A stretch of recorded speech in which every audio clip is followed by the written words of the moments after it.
I'm Holly Taylor, and I am so excited because for one of our first full-length Joy Radio podcasts, I have the wonderful privilege of hanging out with Aimee and Steve. Now, if you're looking at the video, Steve might look a little familiar to you. Steve, you used to be part of TFK, is that correct? Yeah, still am technically. We're not touring at the moment, but yes, definitely still part of the band, and I've been told as well that I have a face for radio. So it's a good thing you combed your hair because we've got the video too. We'll go with that. I know a lot of people wondering too with TFK, when do we get to hear new stuff or see you guys on the road again? Is that at all a possibility? You know what? I've learned in my 47 short years to never say never. Mm-hmm. And it's definitely something you don't lose your passion, let's be honest, for something like that, right? Yeah. At the end of the day, it's, obviously every part of life, every season of life has its own sort of challenges. And as you start to, have your own children and live that family life, we have 5 daughters. And so, between that and getting older. Yeah, right. We took a break for 6 months. That was the plan. And we just haven't come back yet. Not that we don't love it. It just, we've enjoyed so much that time with family and friends. And so, yeah. Yeah. A girl dad, 5 girls. Oh my goodness. And 6 lovely ladies in your house with Aimee. Aimee, you are also working with Steve in this, can I call it like a part 2 of your career? Music was the A, and now you're heading into the second part with real estate. So Aimee, what's it like juggling 5 girls and real estate and supporting your husband with this new venture? Well, air quote new. Yes. Yes. There's never a boring moment. That's for sure. We like to keep it interesting. Yeah. Oh, that's so funny. My husband always said, I get bored so easy, but I've never been bored with you, Holly. I'm like, don't worry. It's me and my multiple personalities. We'll always keep you on your toes. We'll keep you hopping. Exactly. You never know, when it's like the kids and you're tired, so you'll get like grouchy version of somebody. And so how do you juggle like together, just like the day-to-day of life and then working together? I would say Aimee's a super mom. Okay. So that's probably number one. You have to have one of those. We have 5 daughters and a couple of careers, and my personality is probably similar to yours, Holly. So she has to juggle that too, the different versions that show up on a day-to-day basis. So I would say that's probably the number one, first and foremost. Obviously, our faith is a huge part of how we get through each day in all of it, right? And the desire we have to impact those around us, obviously starting with our own family. Yeah. First of all, our relationship, and then our relationship with our family. Mm-hmm. Obviously, secondarily to that relationship with Christ, right? For us. And so that's what drives us, I would say, every day, is to make that impact and see their lives progress for him, and, to impact the others around them as well. So that's our goal every day. Yeah. Mm-hmm. And we're really lucky because we're really good friends. We enjoy being together. Yes. So that makes all of it a lot of fun and a lot easier. Oh, 100%. Yeah. True story. You didn't pay her to say that? Yeah, she's pretty cool. She's pretty cool. She's all right. Yeah. Oh, goodness. Yeah. Oh, I love that so much. And like, not a lot of couples can work together. It's like my husband's a trainer. I can't train with him. I'm just like, you don't know me. I know my body. I'm done. So we know our boundaries. That's right. Exactly. Oh my goodness. I want to talk a little bit about you guys and also your involvement with different humanitarian outfits, specifically Compassion, because I remember TFK on the road, and Compassion was one of your guys' sponsors. And now you're still involved with them. A lot of artists will just part ways with the people who supported them on their music, not because of any reason, just like that's the end of that chapter. But you have been so committed to Compassion that you are still a part of it. You've got a passion for compassion, we're going to say. Yeah, I like it. Yeah, we do have a passion for compassion for sure. And, how did that start? Like, just walk me through, because there's so many charities out there. Why Compassion? Yeah. So it's funny, like when we met, Aimee and I both had a compassion child, right? And in its simplest form, compassion is a place where you can sponsor a child, usually in a third world country, right? Yeah. And, you give every month and they provide clean water and education and food to that child. And you do that all the way till they're 18. And then, you can start with a new child, right? And we were both doing that, right? Which was pretty cool and somewhat unique. And so for TFK, when we were on the road, we always needed sponsorship because touring life is tough. It's expensive and you don't make money on the road. You make money from selling your music, and you have to find ways to fund ultimately the touring that you do. Yeah. And so we had to look for sponsors, but we're also really sensitive to the fact that we wanted to have sponsors that meant something to us and that we felt were doing a great job in stewarding the money that they were being given well. And so we came across Compassion, obviously, as a band as well, and had that conversation and met with their team and found out that 82% of all dollars given to Compassion go directly to the kids, which is pretty unique in that world of sponsorship. Yeah. To have an 18% administrative cost is mind-blowing. That's so low. It's crazy. Yeah. And so we were pretty excited about that, obviously, and the fact that they could come alongside us, and we wanted to support them too. So that's kind of how that started. And then, so for in part two, of our career here, we wanted to continue that sponsorship. And so they're one of the charities that we donate to. We also give to another charity, a foundation called Sarah Tapley Foundation. They're more local to the area here. And they're a fantastic foundation as well. So Compassion has been something that we've partnered with for our whole marriage of 21 years. And then the band career, that was 20 years of touring. And then now part two for us as well. Yeah. No, it's amazing. I've done some Compassion exposure tours, and I'm sure you've been on a couple as well. And just seeing the work that they do on the ground. And it's not just about the work, but it's about the relationship with the community. That's what stands out for me. Was that something that you noticed as well? Honestly, just the fact that these people, to think that no one's getting rich here, right? Yeah. This is not a for-profit type situation where people are just lining their pockets. This money is going directly to those kids, and they are working extremely hard to make sure that as many dollars as humanly possible go to the kids. And you just don't see that too often.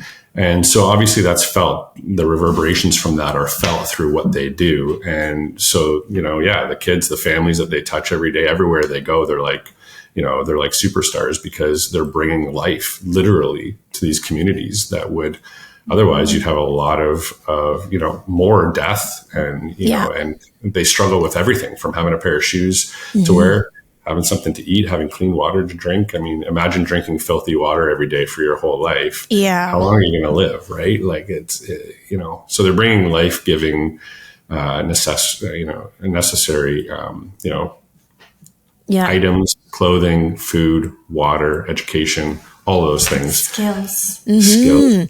Yeah, it's like the feeding a person for a day versus teaching them how to fish. You know the analogy I'm going with here. Yes. Yeah. Aimee, as a mom, kind of experiencing compassion, experiencing compassion pre-momhood and then momhood, how did that change your perspective on how they're impacting families and kids? Yeah, I remember when I first heard of Compassion, I was actually at Darien Lake, and somebody got up to speak and tell us about what Compassion does, and to ask if anybody would be willing to stand up. And back at that time, I really didn't have a whole lot of spare money in my pockets, but it seemed like such a small thing that I could do to have such a big impact. Mm-hmm. And that's just never changed for me. When I look at these children, I wish I could sponsor them all because if I had a big enough house, I'd take them all in. There's nothing more than I want to see than children being cared for and loved and just having a hope and a future. Mm-hmm. So it's had a big impact on me. Yeah, for sure. The worst is when they have the tables of all the child packages out and you're like, I want to sponsor that one and that one. Oh, and that one. And then you're trying to remember, but I also have my own kids and I have to budget. So how do I choose for you now raising 5 incredible little girls and teaching them the importance of caring for others, have you been able to use compassion as a tool to help them understand how they can give back? Absolutely, yeah. We get them involved, writing letters to the kids and sending pictures and stickers and all those kinds of fun things. I don't know, how much it hits them yet. Yeah. But all of our girls, because of that and other things that we have them involved in, they all have a really big heart and care a lot for the world around them. So yeah, I hope that continues for sure. Yeah. And I think when they learn it young, it helps them as they get older. It just becomes a part of their own unique fabric, helping other people. So yeah, I love that you guys are so involved with compassion. What has been some of the highlights that you've seen with regards to the work that they're doing? And just that constant affirmation that, yes, this is a charity that I want to align with. Maybe you, Aimee, start? Yeah, sure. Go ahead. I was just going to say, just at Mother's Day, they had a Mother's Day luncheon where they highlight their that program. I forget the name of the program, but they it's a fundraiser to raise money for mothers and their newborn children in the first year of their lives. Mm-hmm.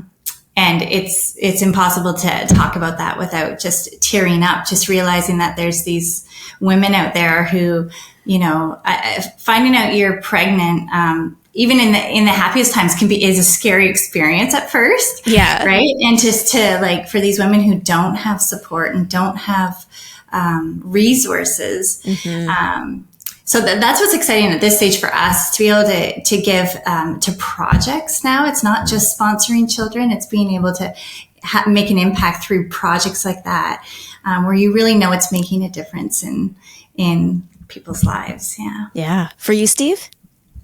That's what I was going to say. Just that project base. I think a lot of people don't realize that Compassion has that available.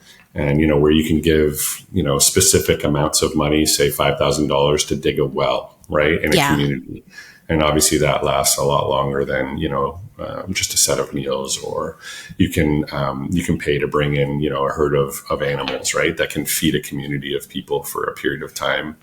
And so, yeah, that's pretty cool. I didn't realize that Compassion did that when we were on the road. To be honest, that wasn't something that we really talked a lot about. Mm-hmm. And so that's been more the last, say, 8 years that we've realized some of those projects that they do.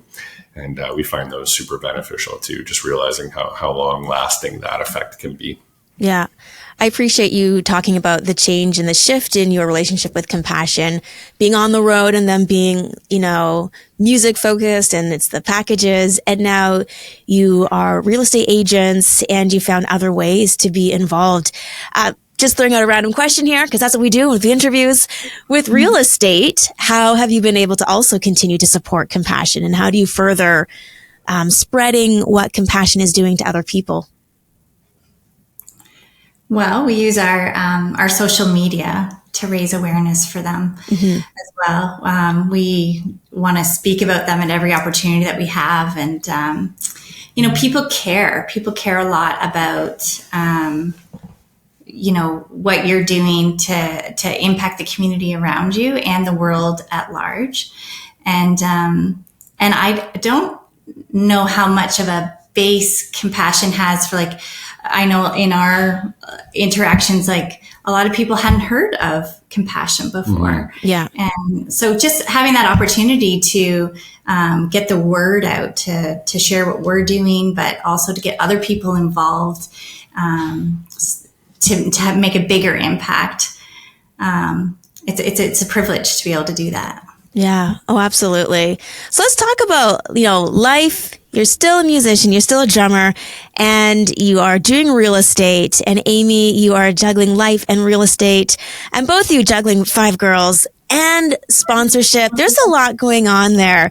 So I just want to talk a little bit about going from kind of the world of Christian music and that Christian industry, and now you've entered into a mainstream or secular world. And I can imagine there's been some shifts just with how you deal with the work aspect of it. It's not that kind of weird, awkward bubble of juggling ministry and business, but you get to just be in this space.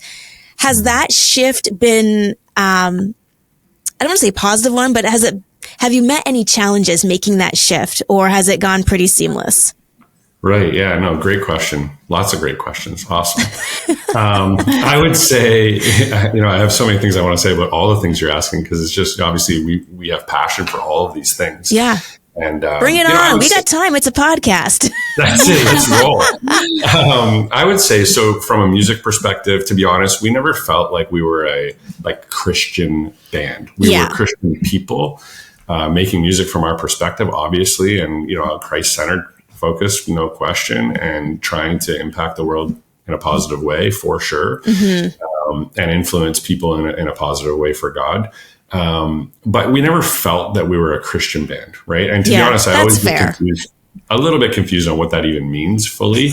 I mean, we're Christians and we make music, but the truth is, if I had to pick, I would prefer non-Christians would hear our music, because it's hopefully going to land and maybe create an even bigger impact in their lives, right?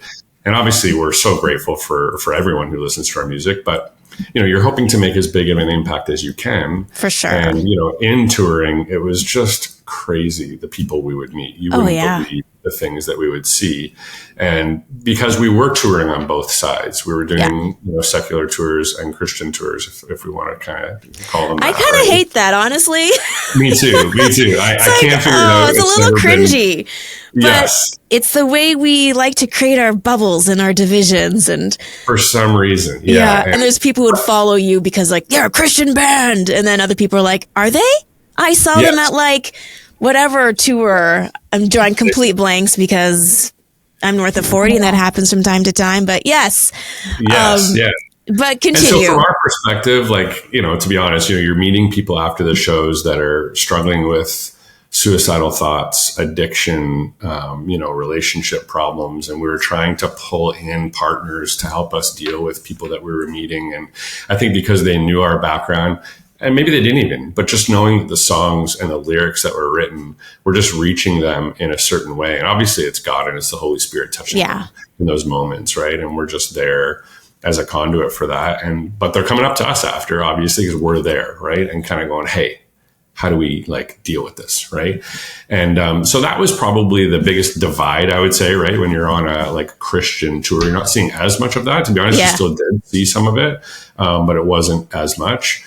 And so we were pretty used to it, in all transparency, right? Coming into real estate and, working in this industry, we were very used to working, in sort of the general, population, and working with people on that level. So we didn't really feel too much of a difference there. Obviously, we see way less of that. People aren't walking up to us and spilling their guts on all their problems for the most part. Although we do deal with a lot of different situations, right? Like a death. Death has provoked a sale of a home or divorce, right? So you're dealing with some of these things, and obviously you're not meddling in people's personal issues, and at the same time you're just praying for them on your own, right? And believing for healing or believing for restoration or whatever the case may be in those situations. So I would say it's been pretty seamless, to be honest. And we were doing a lot of real estate transactions prior, all through the band years. Yeah. So it was something we were very comfortable with. And so just kind of moved straight into it. Yeah. Nice. And now it's you've got your full-on website. It's your team. Was it exciting to start really focusing on building a team around you that might have the same kind of mindedness heading into a world and being a light in the real estate industry? Absolutely. Yeah. And it was one of our focuses for sure, was to, definitely have that positive, right, edge to everything that we're doing, and try to be like-minded as well in that regard. Not to say that everybody on our team is a believer from the standpoint of a Christ follower. Yeah. But at the same time, we all have a very strong, base of strong morals, ethics, wanting to do things correct, and wanting to do the right things for people. And so that definitely exists, and it's super exciting. We want to impact our teammates really, and influence their lives in a positive way. We want to influence our clients and our community. So we're trying to do that in all different ways. And compassion is just kind of one of those ways for us. And but it's one that we're really compassionate about for sure. Yeah. Passionate about. Yeah. See, we did it again. Yes. It's going to be a new slogan. I feel That's it. I like it. I think we should run up the flagpole, see what they think. We should. And we'll take like royalties or something. I don't know, but we'll figure it out. I'll leave that to you. You Okay. got it. Aimee, for you, incorporating compassion into the real estate industry and just that whole idea of being compassionate and caring for others. What is one of the cool stories that have come out of just people maybe being reintroduced or introduced to compassion for the first time through what you do with real estate? Steve might be able to speak to that one a little bit better than me, only because he spends more time with actual clients. I do a lot more of the business building and some of the behind the scenes work. Listen, yeah, obviously that's the backbone of the company, right? What Amy's, talking about there. Like for she's sure. handling the financial side and building the base of the business and making sure we have something to jump off of, right? And keeping some of those things organized, which is incredible. Yeah. As far as the like forward facing out there with the public, yeah, I'm a little bit more in that seat for sure. And I think the biggest thing, to be honest, is awareness, right? People have no idea what compassion even is a lot of times. Yeah. And, it's the same in our industry, right? Obscurity is our biggest issue. Yes. And they're always trying to find ways to promote ultimately the services that we offer, right? And the different ways that we can guarantee the sale of homes, make the process seamless, take the pressure out of it and make it a calm experience for people and just execute at an incredibly high level, right? That's our goal every day, is just to have that excellence. Yeah. And we know Compassion is doing the exact same thing in their own right. And so we look at it mostly, obviously we give money to them too. A portion of all sales goes directly to Compassion. And we're, grateful for the conduit they are to those people that they serve. Yeah. And we're grateful to be part of that. But the biggest part that we're excited about is just bringing awareness, right? So we do that through our database, right? Monthly email blast goes out through a newsletter to our subscriber list, near 10,000 at this moment, but that's growing every day. And then our social media accounts, right? Whatever it is, say it's a 50,000 followership or something in that range right now. So we're just like constantly promoting them through those means and shooting little videos talking about what they're doing and promoting some, reposting and repurposing some of their content as well, just to bring awareness to what they're doing and hopefully, bring sponsorship ultimately, because we just believe so much in what they're doing. Yeah. Do you have a lot of people wary about compassion because of the faith-based element? I haven't noticed that specifically. To be honest, it's funny in the world that we're in right now and how crazy it kind of is. I think most people are pretty level-headed, right? They're pretty logical thinking and they care about people, regardless of your beliefs, And so we find most people, to be honest, very open to it and just glad to hear that there's someone out there doing that type of work. I've never had anybody go, oh, that's kind of weird that like they're related to, Christianity or they're involved in something from a faith-based perspective or whatever. I've never had that. Yeah. I do find most people, when you talk to them logically and give them the information, they're just excited to hear about it. So that's been our experience. And we've even had where, we were just having a conversation this weekend with someone about the difference between, because they'd never heard of compassion, but they had heard of World Vision. Okay. And so we were just discussing the differences. And when we told them that the statistics of how much compassion uses to actual programs and actually reaches the people in need, they were just blown away by that, because they, their perception of World Vision was not that a lot of the money would end up there. So, it's just good to be having those conversations and opening people's eyes to that. Yeah. And we don't know what World Vision does. We don't know their business model. No. It may be something similar, but it was just for us, finding that out about compassion was just huge. Right. Yeah. And so we wanted to jump in both feet and support what they were doing. Yeah. I think one of the most shocking things I experienced with compassion was going to El Salvador. I don't know if you've been to El Salvador with them. No. And there's like gangs everywhere. And I remember they're like, okay, so this gang's allowed us on their turf for only 2 hours. I came from like a very, very calm, collected area. And I'm like, oh, okay, the gangs let us in. And they're like, oh, do you see those kids at the soccer field? And we're like, yeah. Are we going to go play with them? They're like, no, that's the gang.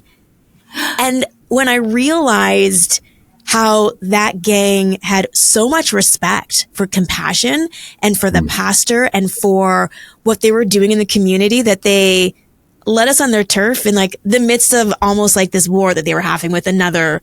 Like, it was wild. I'm like, this is their real life, and compassion is here. And we got to get out of here in 2 hours. So, that speaks to what I was saying earlier, right? Where it's like, people are logical, right? They do. And if they're presented with the facts, even a gang member, right? In a country like that is still going, I see value in that. You guys got 2 hours. Before I put a bullet in you. That's about how long a soccer game will last. So then you got to get out of here. Oh my goodness. Do you guys have any final thoughts when it comes to you, your life, and compassion? You're like, nope. I mean, like, listen, we're just passionate about what we're doing, right? So, the band for me was a lifelong passion. 5 years old, start playing drums, right? Playing drums my whole life, and work your way to doing that for a living is just a dream come true. That's just a blessing from God, right? And just take it like that. And to be able to move through and, during that time, have this like other secondary passion start to burn, which was about, honestly, real estate investing. And that's where this like grew for us. And realizing, I think I was about 30 years old when I realized, hey, I don't have a retirement set up here, and I work for myself. How's this going to go? So I'm like whipping out the compound calculator, looking at trying to figure out how much do I have to save, right, to have a lifestyle like I have now when I retire one day. And the number was not something I could do. And I went, oh my goodness, what am I going to do? And so for us, we were talking about it, praying about it, thinking about it. And ultimately, real estate was it, right? And so as we started to invest in real estate, we started to realize, man, this is going to be the vehicle. It's going to get us the financial freedom we need. And then we just started to go, man, we want other people to do this, right? Like, this is amazing. This like feels like a secret, and we have the keys to the secret, right? Like, and obviously lots of people are doing it before us and after us and all along the way. But for us, it was just life-changing, truly. And so we started to invest in real estate during that period of time, help others do so. That led me to get my real estate license. To be honest, sort of frustrated with the real estate sales process, if I was to be honest, right? That's what drove me to get it. And I just went, man, there's got to be a better way, right? We've got to do this at a higher level. And so that's what we did. And so we've worked at all facets of that, learning how to invest ourselves. We can pass that on to others, hopefully help them with their financial freedom. And then at the same time, offer a real estate sales process that's seamless. And we truly do believe second to none. We work extremely hard daily on the systems and processes that lead us to a successful sale for our clients and finding the right homes for them as well. So that's kind of been the past there. And then, of course, all along that way, we're like, 5 kids happen. Even the surprise, dog is surprise. a girl. Right? Everybody's a female in our house. Yes. And, except for me, right? But yeah, so we're enjoying that process, obviously, of doing all of those things. And then now trying to learn to pass the torch on to the kiddos as well and see how that works out. So so it's exciting. And I think the other thing that happens all along that journey is,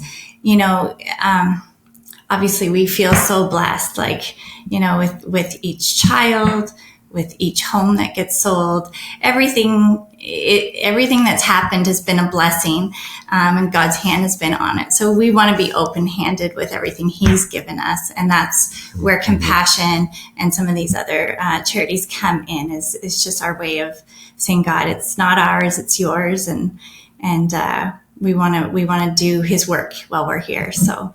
Yeah, we shared that passion with my bandmates, right? Trev and Joelle, the 3 of us shared that passion for compassion. Yeah. And we're going to make that thing stick. I think so. And then Aimee and I, of course, have that same passion, right? And so now we're like developing that in our team too. And it's just, everybody's excited to see that portion of every sale go directly to those charities. We're excited about the work they do and just like want to sow into it. We want to do transactions to sow into that. It's probably the number one, thing that's on our mind is, serving the community and then ultimately growing those outreaches. Yeah, that's an incredible why. I love that. You got to have something else to power these things, right? You do. Yeah, definitely. Yeah. So if someone wants to get more information about compassion and they want to be a part of either a project or the child sponsorship side of things, where do they go and how do they get the information? Yeah, compassion.ca, that's the website, right? Like that's where you're going to go to get all the information about the amazing things they do. They've got a bunch of videos on YouTube too. Of course, they're on social media. Yes. And you'll find them there. And all the contact information is there too. And they are absolutely incredible people that want to hear from you. They want to partner with you. They want to work with you and find ways to sort of collaborate ultimately on your goals, their goals, and most importantly, getting funds into the hands of those children in those countries that need it most. Amazing. Steve and Aimee Augustine, thank you so much for being a part of our Joy Radio podcast today and for sharing about your life and your passion for compassion. And it was great to learn a little bit more about the ways that people can get involved. It's not just child sponsorship. That's right. Thank you so much, Holly. It's been awesome. And thanks too for the support, like all along the years, right? For the band, you guys have supported us that whole way through. And then now to sort of partner up and push this out there to bring awareness to compassion is just awesome. So we appreciate what you guys do for sure. Yeah. Thank you.